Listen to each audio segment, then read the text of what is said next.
क्या आपने कभी महसूस किया है कि जितना ज्यादा आप किसी औरत के लिए करते हैं, उतना ही वह आपसे दूर होती जाती है? जितनी ज्यादा आप अपनी अहमियत साबित करने की कोशिश करते हैं, उतना ही लगता है कि आपकी कोई कद्र नहीं हो रही।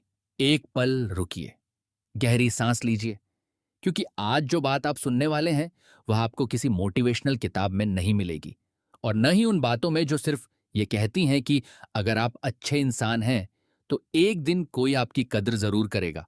नहीं, आज की बात थोड़ी कड़वी है, और अगर ये कड़वी लग रही है तो सिर्फ इसलिए क्योंकि ये सच के बहुत करीब है। जरा सोचिए, आखिरी बार कब आपने किसी को मैसेज भेजकर बार बार मोबाइल की स्क्रीन देखी थी कि जवाब कब आएगा? आखिरी बार कब आपने अपनी ही योजना सिर्फ इसलिए बदल दी थी ताकि वह आराम से रह सके?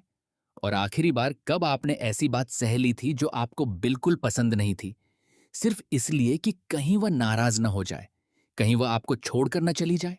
अब खुद से एक सवाल पूछिए, अगर यही डर वही चीज हो जो उसे आपसे दूर कर रही हो, तो मैं आपको दोष नहीं दे रहा।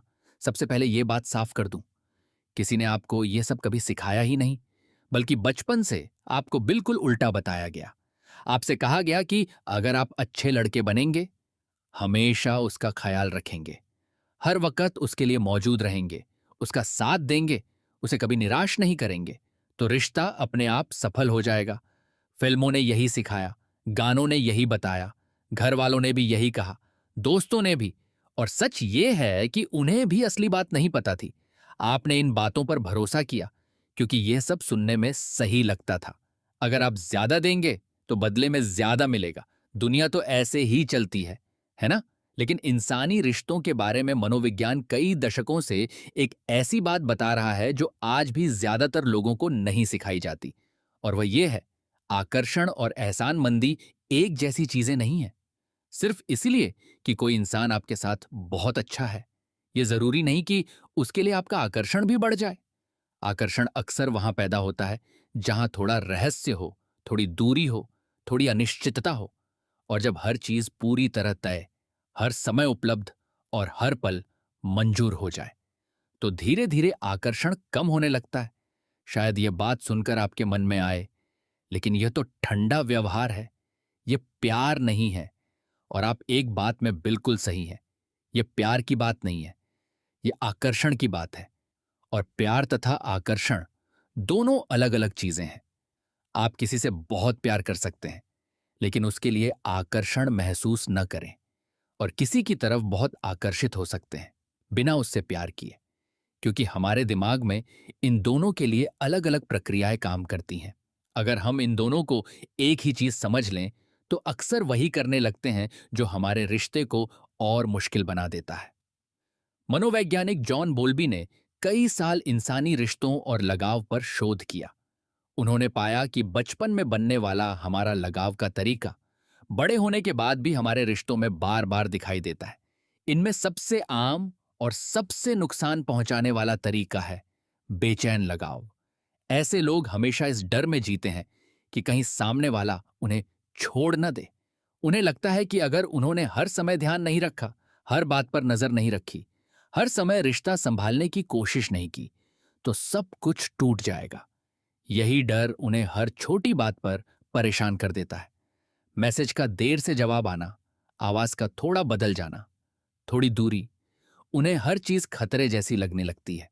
अगर आपको भी ऐसा महसूस होता है, तो समझ लीजिए, आप कमजोर नहीं हैं, आप पागल भी नहीं हैं।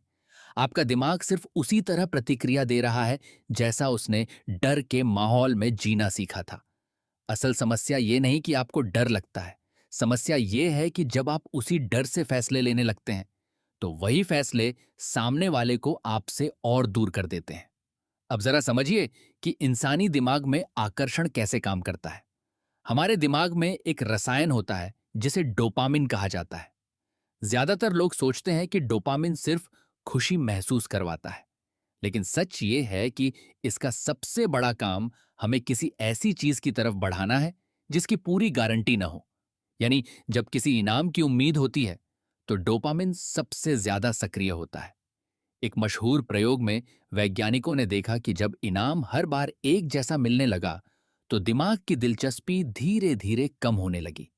लेकिन जब कभी इनाम मिला और कभी नहीं मिला, तो दिमाग उसी चीज के पीछे और ज्यादा लग गया।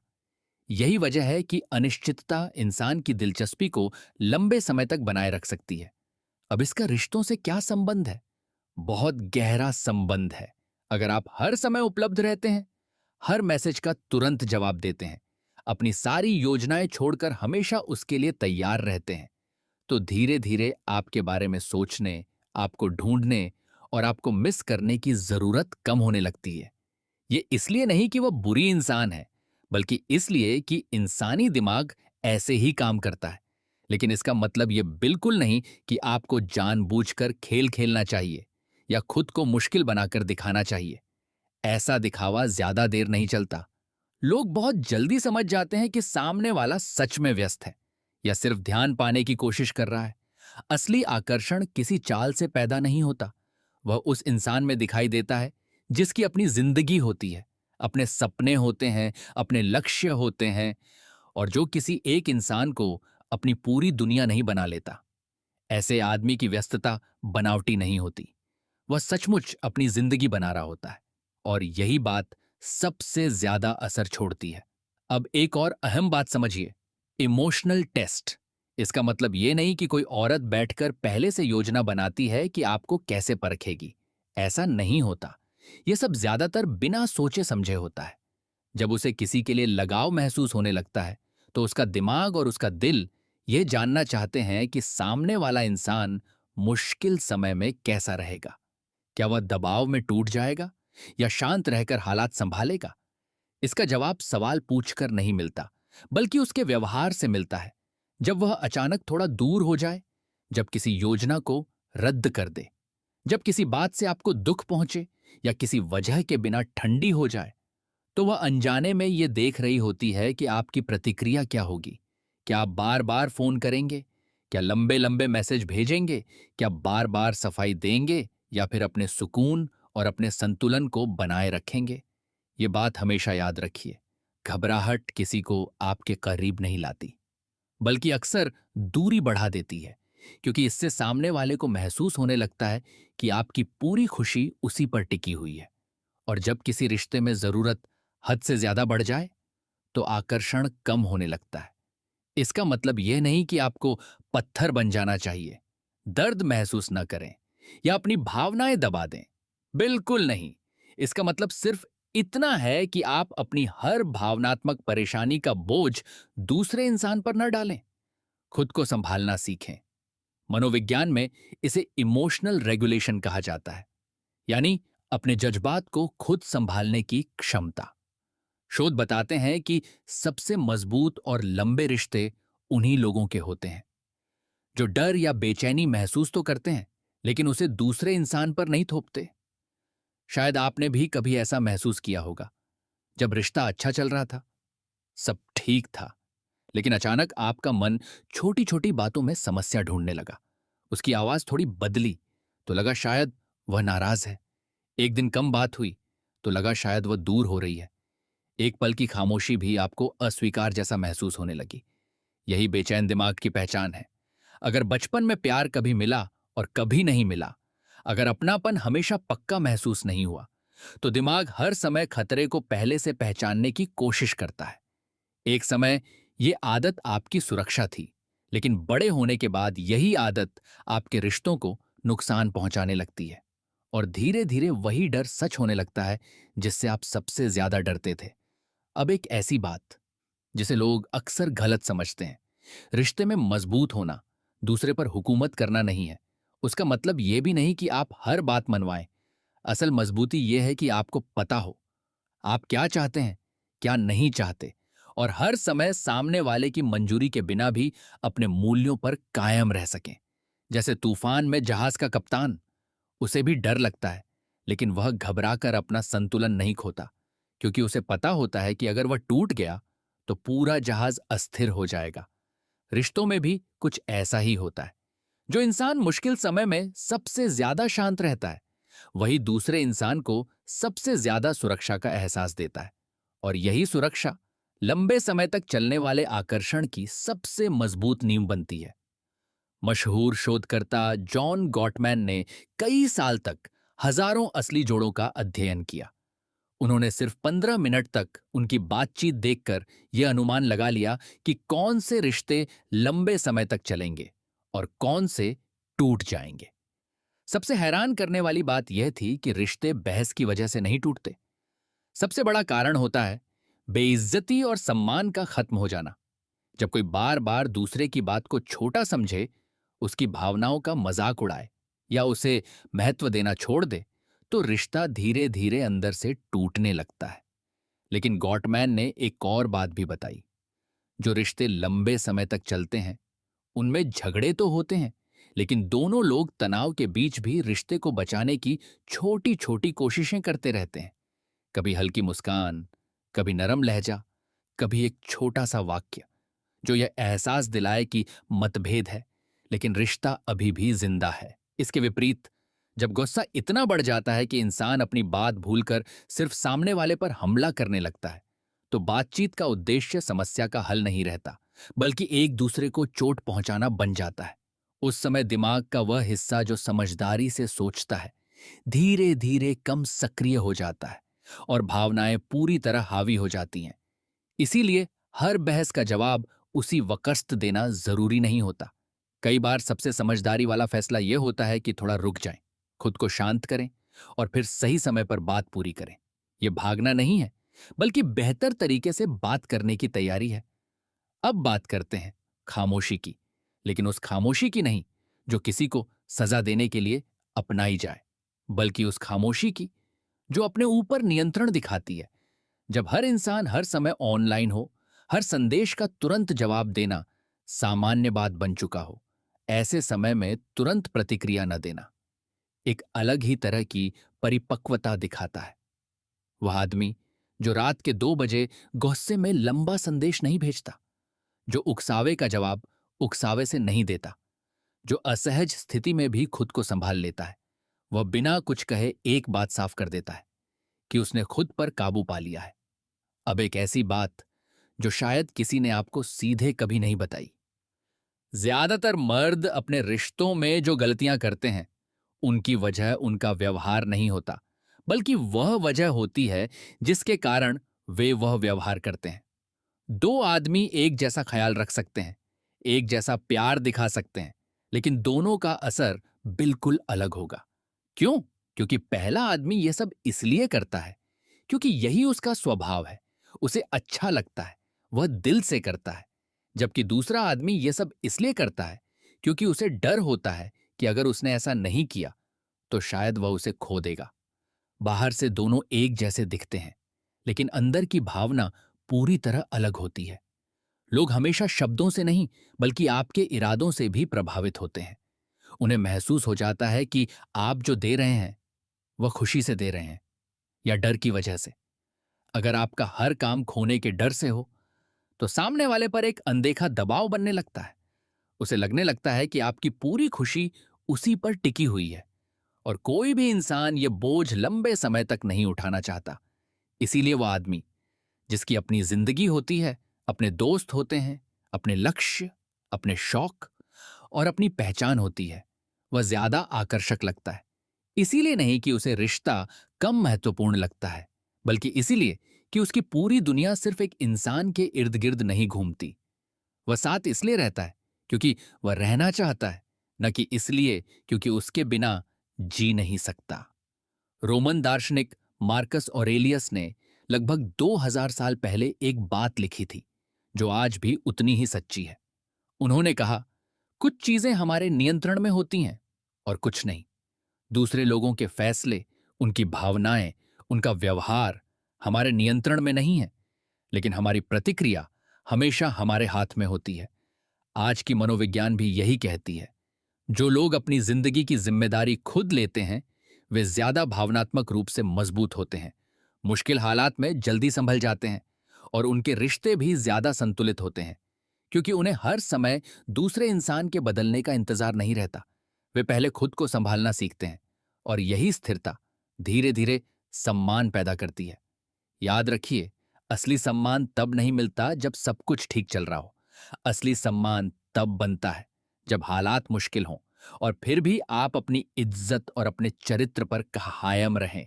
अगर हर मुश्किल में आप खुद को छोटा कर लें, हर बार सिर्फ झगड़ा टालने के लिए अपनी पहचान छोड़ दें, तो यह शांति नहीं है, यह धीरे धीरे खुद को खो देना है।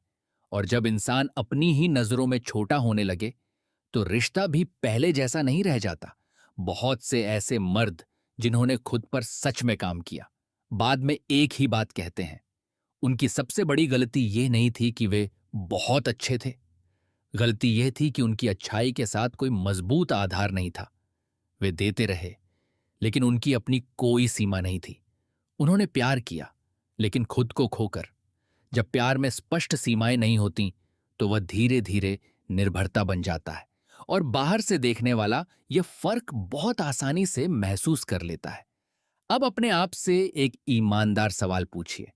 जब भी आप उसके लिए कुछ करते हैं, उसके लिए समय निकालते हैं, उसकी मदद करते हैं या उसे खुश करने की कोशिश करते हैं, अगर आपको पहले से पता हो कि इसके बदले में आपको कोई अतिरिक्त प्यार, कोई तारीफ या कोई भावनात्मक इनाम नहीं मिलेगा, तो क्या आप फिर भी वही करेंगे? अगर जवाब नहीं है, तो हो सकता है कि वह प्यार नहीं, बल्कि डर से बनी हुई एक आदत हो। ऐसी आदत जो कहीं न कहीं स्वीकार किए जाने की चाह से पैदा हुई है। और डर से बनी हर रणनीति एक न एक दिन अपना असली चेहरा दिखा ही देती है। अब उस पल की बात करते हैं जब कोई औरत थोड़ा दूर होने लगे, थोड़ी खामोश हो जाए, ज्यादा समय मांगे, या रिश्ता पहले जैसा महसूस न हो। यहीं पर ज्यादातर मर्द सबसे बड़ी गलती कर बैठते हैं। वे उसके और ज्यादा पीछे भागने लगते हैं, और ज्यादा मैसेज, और ज्यादा कॉल, और ज्यादा समझाने की कोशिश। उन्हें लगता है कि दूरी को सिर्फ ज्यादा मौजूद रहकर ही मिटाया जा सकता है। बाहर से यह बिल्कुल सही लगता है, लेकिन आकर्षण की दुनिया में अक्सर इसका असर उल्टा होता है। जितना ज्यादा दबाव बढ़ता है, उतना ही सामने वाला और दूर जाना चाहता है। यह खेल नहीं है, यह इंसानी स्वभाव है, क्योंकि बार बार पीछा करना अनजाने में यह संदेश देता है कि आपको उसकी जरूरत खुद अपनी जरूरतों से भी ज्यादा है। मनोवैज्ञानिक अल्बर्ट बंडूरा ने कई वर्षों तक इस बात पर शोध किया कि इंसान खुद पर कितना भरोसा करता है। उन्होंने इसे सेल्फ एफिकेसी कहा, यानी यह विश्वास कि मैं मुश्किल हालात का सामना कर सकता हूं। ऐसा इंसान चुनौती देखकर सोचता है, यह मुश्किल है, लेकिन मैं इसे संभाल सकता हूं। जबकि कम आत्मविश्वास वाला इंसान सोचता है, अगर यह बिगड़ गया तो सब खत्म हो जाएगा। अब यही बात रिश्तों पर लागू कीजिए। जब कोई आपसे दूर होता है, तो क्या आप खुद से कहते हैं, मैं इस हालात को संभाल लूंगा? या फिर अगर अभी कुछ नहीं किया, तो मैं उसे हमेशा के लिए खो दूंगा? आप अपने आप से जो बात कहते हैं, वही आपकी अगली प्रतिक्रिया तय करती है। और वही प्रतिक्रिया यह तय करती है कि रिश्ता संभलेगा या और बिगड़ जाएगा। अब एक बहुत जरूरी बात, जिसे समझना आपके लिए आजादी जैसा हो सकता है। छोड़ दिए जाने का डर आपकी कीमत नहीं बताता। वह सिर्फ ये बताता है कि आपने कभी प्यार को किस तरह महसूस किया था। अगर बचपन में आपने असुरक्षा देखी, तो आपका दिमाग उसी हिसाब से ढल गया। लेकिन अच्छी बात यह है कि जो सीखा गया है, उसे बदला भी जा सकता है। आधुनिक न्यूरोसाइंस इसे न्यूरोप्लास्टिसिटी कहती है, यानी हमारा दिमाग नई आदतें और नए रास्ते बना सकता है। भले इसमें समय लगे, लेकिन बदलाव पूरी तरह संभव है। और बदलाव की शुरुआत तब होती है जब आप अपने पुराने पैटर्न को पहचान लेते हैं। अब आज से एक छोटी सी आदत शुरू कीजिए। जब भी कोई फैसला लें, अपने आप से पूछिए, मैं ये काम इसलिए कर रहा हूं क्योंकि मेरा दिल चाहता है, या इसलिए क्योंकि मुझे डर है? जब मैं किसी बात पर झुक रहा हूं, क्या यह मेरी समझदारी है या सिर्फ किसी को खो देने का डर? जब मैं सहमत हो रहा हूं, क्या मैं सच में सहमत हूं या सिर्फ बहस से बचना चाहता हूं? हर बार ना कहना भी सही नहीं, और हर बार हां कहना भी सही नहीं। असल समझदारी यह पहचानना है कि आपकी नरमी कहां परिपक्वता है और कहां डर। एक आपको मजबूत बनाती है, दूसरी धीरे धीरे आपको अंदर से खाली कर देती है। स्टोइक दर्शन की एक बात आज भी उतनी ही सच्ची है। पहले समझिए, फिर प्रतिक्रिया दीजिए। आपके साथ क्या हुआ, ये आपकी पहचान तय नहीं करता, बल्कि उस घटना के बाद आपका व्यवहार आपकी असली पहचान बनाता है। हर घटना और आपकी प्रतिक्रिया के बीच एक छोटा सा अंतर होता है। यही आपकी सबसे बड़ी आजादी है। ज्यादातर लोग उसी पल बिना सोचे प्रतिक्रिया दे देते हैं और फिर हैरान होते हैं कि हर बार नतीजा एक जैसा क्यों आता है। लेकिन जो इंसान उस छोटे से विराम को बड़ा कर लेता है, जो अपनी भावनाओं को देख सकता है बिना उनका गुलाम बने, उसकी असली ताकत वहीं से शुरू होती है। जरा अपनी दो तस्वीरें सोचिए। पहली तस्वीर, झगड़ा हो रहा है, आवाज ऊंची हो चुकी है और आपको लगता है कि अभी सब ठीक करना ही होगा। उस घबराहट में आप ऐसी बातें कह देते हैं जो नहीं कहनी चाहिए थीं, या फिर अपनी ही बात छोड़ देते हैं जिसे छोड़ना नहीं चाहिए था। दूसरी तस्वीर, हालात बिल्कुल वही हैं, लेकिन इस बार आप रुकते हैं, गहरी सांस लेते हैं और शांति से कहते हैं, हमें थोड़ी देर बाद इस बात को आगे बढ़ाना चाहिए। फिर जब दोनों शांत होते हैं, तब बातचीत दोबारा शुरू होती है। सोचिए, इन दोनों में से कौन सा इंसान ज्यादा सम्मान पाता है? कौन रिश्ता बेहतर तरीके से संभाल सकता है? और किसकी मौजूदगी लंबे समय तक याद रहती है? ऐसा बनना आसान नहीं है। इसमें अभ्यास लगता है, बार बार गिरना पड़ता है और हर बार खुद को थोड़ा बेहतर बनाना पड़ता है। लेकिन यही असली बदलाव है। अगर आप खुद को नहीं बदलेंगे, तो हर नया रिश्ता आखिर में उसी पुराने नतीजे तक पहुंच जाएगा। आज की सबसे अमर, सबसे अहम बात यही है, असल बदलाव आपके व्यवहार से पहले आपकी सोच में आता है। आप अपने बारे में क्या मानते हैं, यही आपकी पूरी जिंदगी और आपके रिश्तों को दिशा देता है। अगर आपको लगता है कि प्यार पाने के लिए हर समय खुद को साबित करना पड़ेगा, तो आप हमेशा डर में जिएंगे। लेकिन जिस दिन आप यह मान लेंगे कि आपकी कीमत किसी एक इंसान की मंजूरी पर निर्भर नहीं है, उसी दिन आपका व्यवहार भी बदलना शुरू हो जाएगा। यही असली सफर है। कोई जादुई तरीका नहीं, कोई याद की हुई पंक्तियां नहीं, बल्कि खुद को समझना, अकेले रहकर भी सुकून महसूस करना और ऐसी जिंदगी बनाना जिसका आधार सिर्फ किसी दूसरे इंसान की स्वीकृति न हो। जब आप यह बना लेते हैं, तो बहुत कुछ अपने आप बदलने लगता है, धीरे धीरे, लेकिन हमेशा के लिए। जो आदमी सच में खुद पर काम कर लेता है, वह किसी के पीछे नहीं भागता, गिड़गिड़ाता नहीं, बार बार सफाई नहीं देता और किसी को मनाने में अपनी पूरी पहचान नहीं खो देता। वह सिर्फ अपने असली रूप में जीता है। और आज की दुनिया में, जहां लोग अक्सर दिखावा करते हैं, वहीं सच्चाई सबसे दुर्लभ और सबसे कीमती चीज है। आप भी ऐसा इंसान बन सकते हैं। शुरुआत यहीं से होती है, अभी से होती है, और उस अगले फैसले से होती है जिसमें आप डर की जगह अपने असली व्यक्तित्व को चुनते हैं। अगर यह वीडियो आपको पसंद आए, तो ह्यूमन वर्ल्ड टीवी एक को सब्सक्राइब करें, वीडियो को लाइक करें और अपनी राय कमेंट में जरूर लिखें।